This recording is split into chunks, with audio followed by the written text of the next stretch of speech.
Thursday.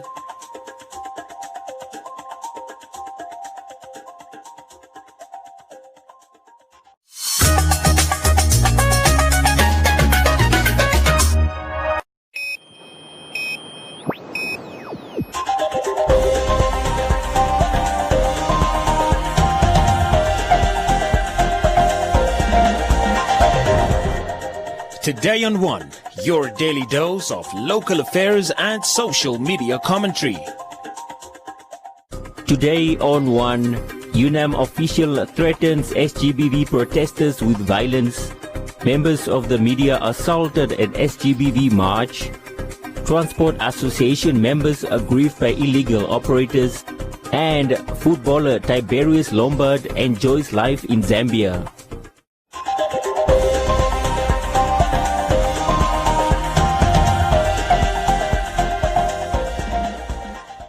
The hashtag Shut It All Down protest arrived at the University of Namibia UNAM gates this morning, calling for justice for a student who lost her life earlier this year.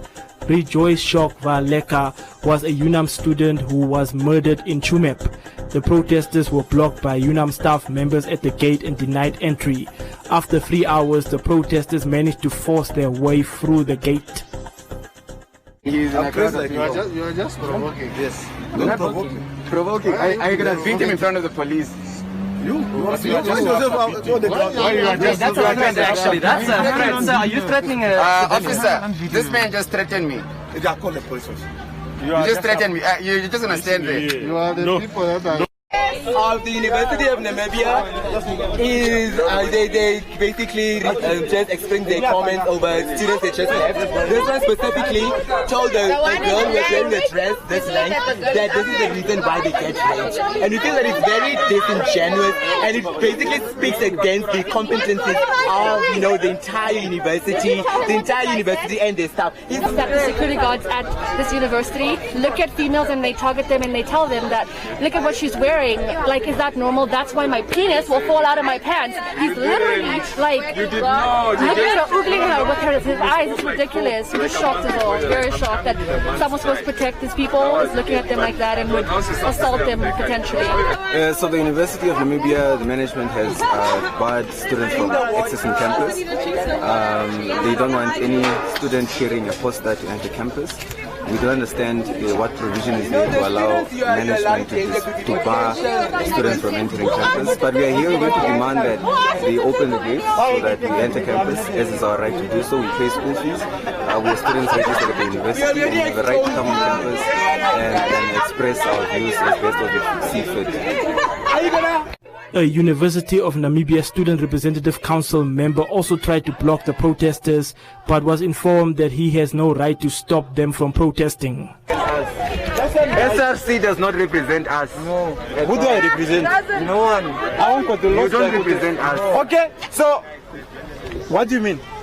This is not a protest organized by the SRC and you therefore do not speak for us. Yes, check, but... So you don't tell us where to go, you don't tell us what to do. Who are these? We'll continue to march. Are you guys not students? No. You are not a student. Why do you have to be students?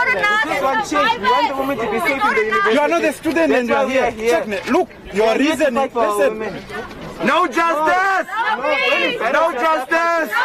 No justice! No justice! The University of Namibia Public Relations Officer John Hufiku said that the management was not informed about the protests, but many lecturers were seen raising their fist as the protesters marched through the campus, with some giving speeches against gender-based violence. The trouble with this demonstration today is that management wasn't informed that you are coming to receive you. They are all at meetings, but I've been able to call one of the senior management members to come and receive the petition. So in respect of saying that UNAM is a space where some of these atrocities happen, it's a big community, 2,000 staff, over 30,000 students. All the ills that exist in society will invariably manifest here. So we've got a zero tolerance policy. We fired staff and students in the past for this kind of behavior. So I think in terms of our positioning and our policies, we're quite clear. More can be done, of course, and that's why management will come and listen to whatever suggestions you have. but UNAM has its current policies, is doing the best that it can. The Namibian police force kept their distance, as many officers can be seen sitting in the shade under trees as they look on.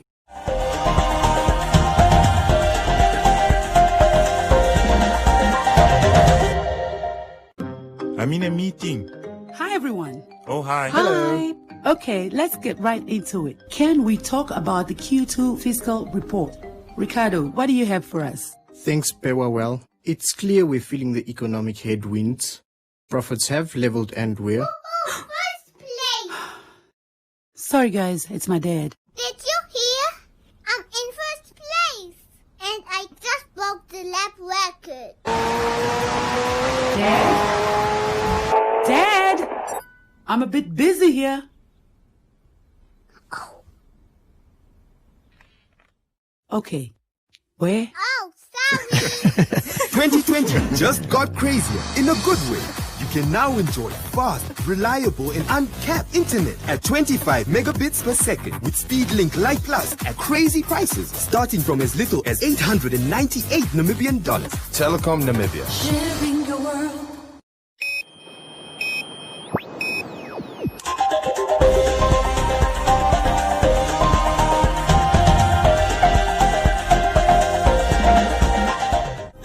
Various journalists from respective media houses in Namibia were met with intimidation and assault from the University of Namibia staff who denied the media access to cover the hashtag Shut It All Down nationwide protests aimed at ending sexual and gender-based violence against women. Why has the media been denied access to come and cover this very important, social gathering? Must go and ask the PRO. No, but you gave us an answer already. So we just want it on camera. Unfortunately, you are asking the wrong person. But you gave us an answer there already. You just want the same answer. Okay, do your recording the way you want. But you won't get anything from me. My brother, you won't get entertainment from me. It's not are you right? But I'm just asking. No, I'm telling you now. I'm telling you now. I'm telling you now. Yeah, I'm telling you now. Please. Social distancing, please. Social distance, please. Yeah, you must be there. So you approach me. You approach me. You must be there. I didn't. You came here. You were standing there. You came here. Intimidating the media. That's just against the law. It's against the law. In front of police officers. Yeah. We just got intimidated. But we want this group to be out. Although some members of the media managed to demand their right to enter the UNAM campus, some reporters were still denied access into the public institution to cover the SGBV demonstration. I don't understand why the media would be barred from a public institution. The securities out here now are telling us that we cannot come in. I mean, there's some sort of separation of power because there's some media on the other side of the fence. Our duty is to inform the citizens of what is going on here. We came here just to document the history that is happening, and security guards are saying we cannot do that. I think that suppresses media freedom. I think it bars me from simply doing my job, and I don't know who allowed that to be sanctioned. The disgruntled UNAM staff members were adamant that they were only following orders given by the management to deny the media the right to report the SGBV protests on campus. Today on One spoke to the UNAM Public Relations Officer, John Haufiku, to solicit a comment on the assault against members of the press. I'll say that one more time. I wasn't there to witness the incident, right? And I regret it if it did happen the way you said it did. What the policy of the university is that members of the public, media, students from other institutions are allowed free access to campus, right? So I regret that this incident happened, but you ask any other media, we allow everyone to access the campus freely. That's the policy of the university, and I bet you will not find anyone else who says it isn't so. But there is an exception that happened, and that's regrettable. You can't expect me to comment any further than that. I wasn't there. So what's the way forward? Are you guys looking at training some of your colleagues, just to engage themselves better? Yeah, we'll definitely talk to them. I think we can do that. What I wanted to point out is this isn't characteristic of how we deal with the media. Various female journalists who covered the recent SGBV demonstrations in the capital were also assaulted and arrested by members of the state security. This also comes days after the Netherlands and UNESCO officially handed over the baton to Namibia as the main host of the 2021 World Press Freedom Day celebration, which will coincide with the 30th anniversary of the Windhoek Declaration.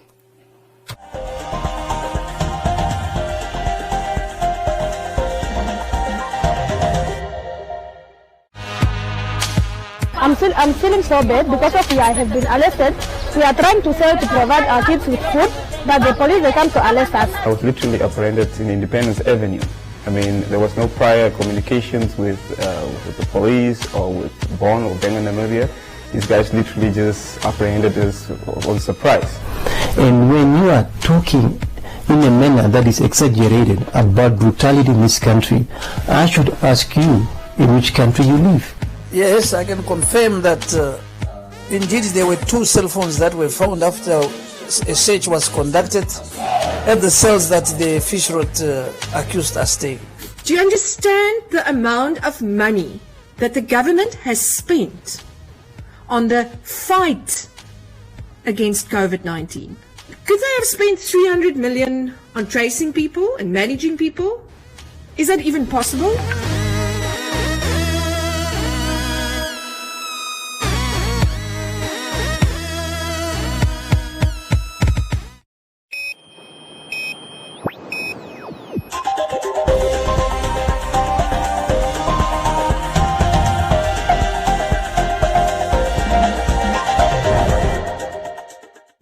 Members of the Namibian Public Passenger Transport Association are aggrieved by the operation of illegal taxis and long-distance buses. NAPTA Secretary General and Executive expressed their frustration towards government for allowing these drivers to operate without permits while they are forced to go by the book. We are really frustrated in the way that public transport is being handled at the moment. We are calling on the government to review the loading capacity of public transport at this moment. We are also wanting immediate action against illegal operations because our industry is bleeding because of illegal operations that are booming countrywide, and no action is seriously being taken. I have been in this industry since '98. I've sat in many different meetings, government, Ministry of Work and Transport, the drafting of the transportation bill, up to date. We are not getting any satisfactory answer. Jeffrey Urab, treasurer of NAPTA, said that members of the association are frustrated and are refusing to pay for logbooks as they feel that why should they obey the law while others are allowed to operate illegally. We are having our members who's operating with buses. Those buses have logbooks. They need to pay every time they logbooks. So these guys, they don't want to do any payments on these logbooks until the government wanted to solve the issue on the ground. We have got to be in so many meetings with the stakeholders. Nothing happened so far. So we want the government to take into it and just solve the issues on the ground. Wherever you go, you found one big tax ring terminal where everybody come in there and then depart from that one place. I'm talking about Windhoek. Every service station become a loading terminal.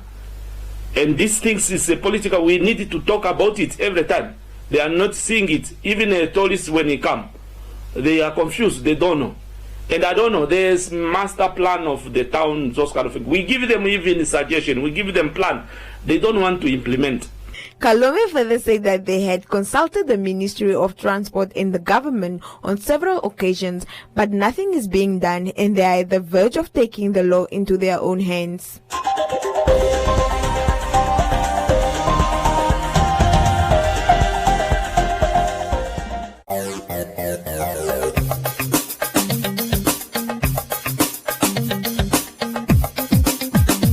He has to listen to the information. Now, that information needs to interpret it and then convert it and that part of the brain will then absorb the information. I think it will be a huge opportunity. What is your true purpose, and how will I commit as a leader to continue? When you speak about the communication and how it's being received, how do you relate to people? I mean, those respect, love, those are the crucial things before you build the solutions.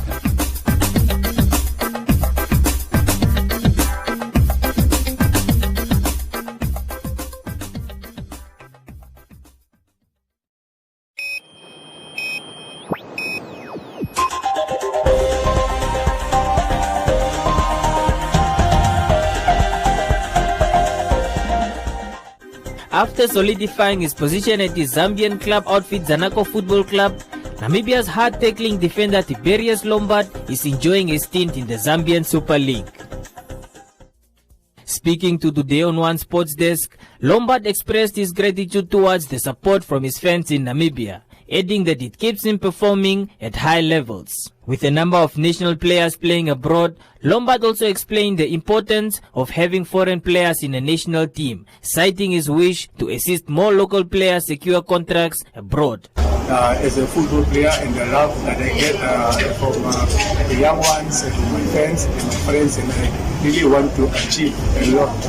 In terms of football, our country has got quite a number of foreign-based players. A lot of players are playing outside, and it's very good for the nation as one, for us to compete into AFCON, to compete into World Cup. So it is good, and for me, and from my side, I'm also trying to help as a few players to get some clubs, in Zambia. Yeah. So yeah, Zambia is quite just the same as our country. It is similar. The lifestyle is similar. The food, the people, everything is quite the same. So for me, I just want to tell the people that we should just keep clean. We should keep safe. We should sanitize our hands. We should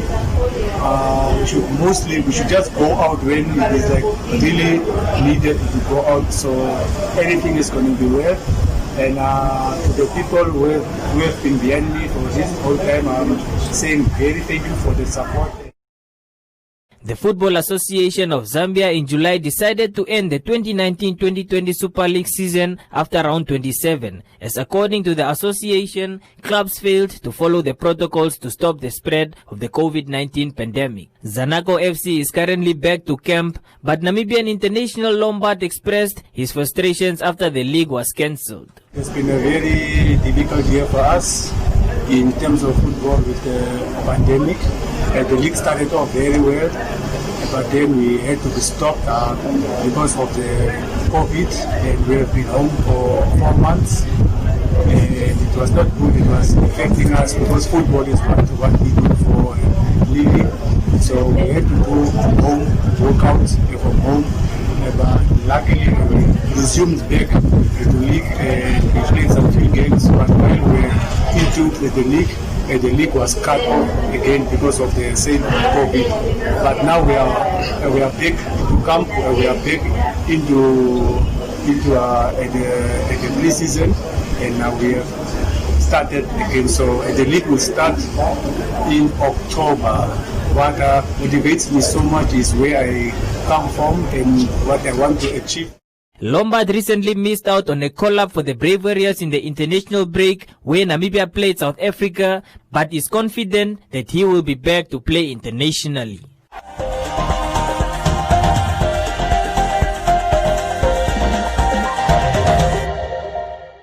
My name is Mona. I'm a physiotherapist. Life, as we know, has changed and physical interaction is limited. Exercise is more important than ever. Exercise to improve your lung function. At home, stay safe.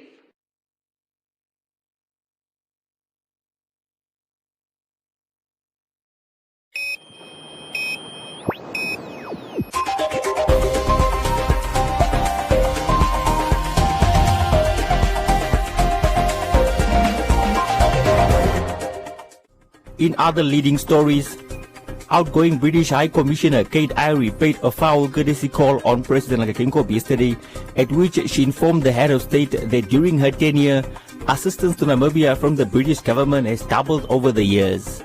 She further briefed President Geingob that the UK government is working with the Ministry of Trade to ensure joint prosperity by accelerating trade between the two countries.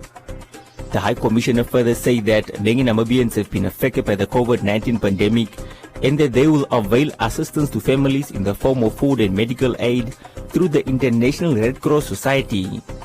The High Commissioner then lauded President Geingob for promoting a free press and building a strong democracy. She informed the President that Namibians have the space to dream, to think and to be visionary. President Geingob in turn thanked the High Commissioner for her service and hard work and acknowledged the good bilateral relations between Namibia and the United Kingdom. The President informed the High Commissioner that her excellent work in the country was a result of the relationship she had built and the respect she had accorded to Namibians. Geingob acknowledged that the economic downturn in Namibia is informed by independent variables such as the commodity crisis and now COVID-19 that has affected the ability of government to implement certain programs over the past 5 years. The President informed the High Commissioner that the Namibian government was busy preparing the second Harambee Prosperity Plan in order to aid economic recovery and fast-track development. On building a robust democracy, President Geingob said, quote, "When diplomacy fails, people go to war. The protests show that Namibians have hope and do believe in the ability of the elected government to solve problems," unquote. In closing, he wished the outgoing High Commissioner the best of luck and encouraged her to visit Namibia as a tourist. Welcome to Comments Corner, your daily dose of local comments from the hottest social media pages. As the court announced that the 25 youth arrested will not be charged, those that showed up in solidarity kept asking why the President of the country, Geingob, and First Lady Monica Geinkos are not making their voices heard on this matter. Local artist The Dog was also rejected for only showing up now after days of protests. Olvia said protests should start at their homes where GBV is taking place while people continue to return to unhealthy relationships.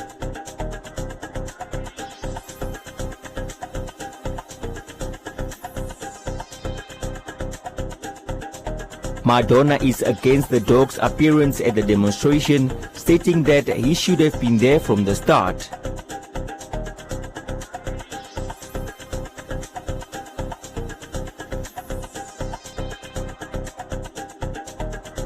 Cornelius said that he also wants to know why the First Lady has not joined those demonstrating against the heinous crimes.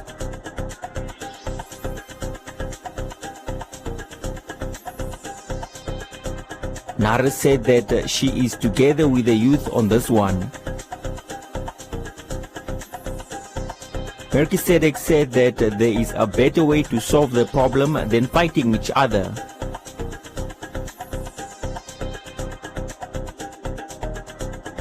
The Affirmative Repositioning Movement AR recently signed a 4-year agreement with the National Democratic Party that highlights the movement's intention to support the NDP in the upcoming regional and local authority elections. Patrick said this is meant to weaken Lucado's party to the extent that by the 2024 elections, the AR will replace the NDP party in the Zambezi region.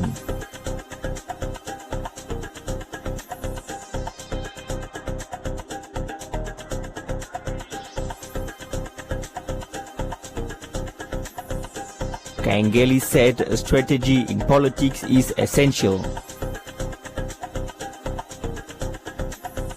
Minamito said the youth should think wisely. Solomon said that is the way to go.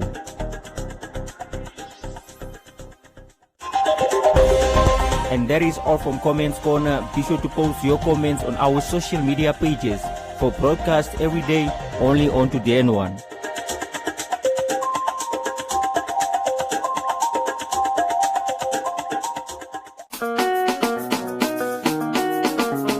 When you're saying things that degrade women, For me, number one, I am not there because that is basically what I don't believe in. I don't stand for things that degrade women. What do you think we can add? What can we put in the basket?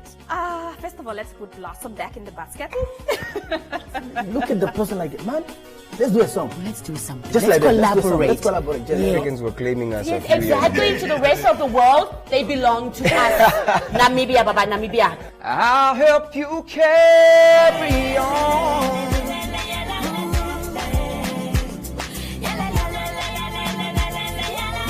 Creating music and putting some stuff out for the people who've been supporting me, that's definitely something that's next on my list.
Hello and welcome to Turning Points International. We have taken over London.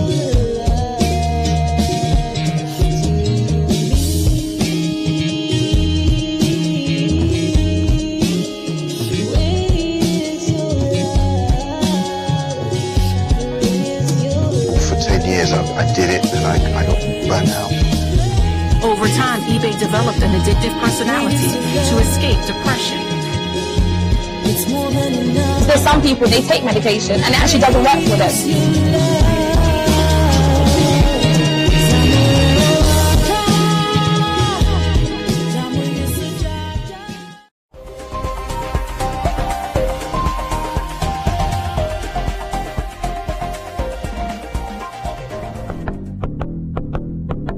A look at the weather forecast. The interior partly cloudy and very hot in the north with a few thunder showers in the northwest at places. Elsewhere sunny and hot to very hot. A fresh to strong northeasterly wind in the interior. The coast sunny and warm to hot in the south. Elsewhere partly cloudy and cool with showers in the north. The wind moderate northwesterly to southwesterly but fresh southeasterly at times in the south. Now a look at the minimum and maximum temperatures around the country and beyond.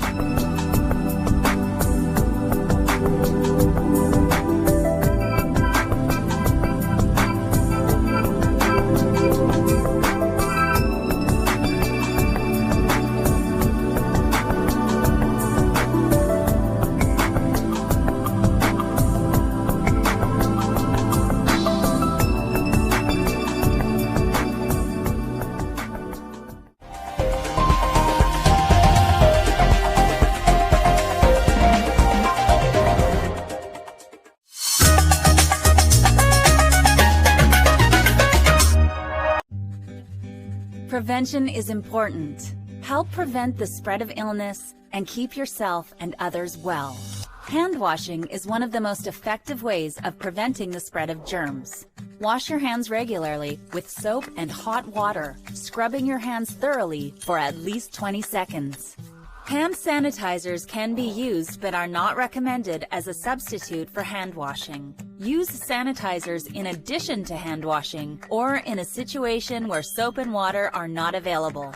To avoid spreading germs, limit sharing of personal items such as utensils, cups, and dishes.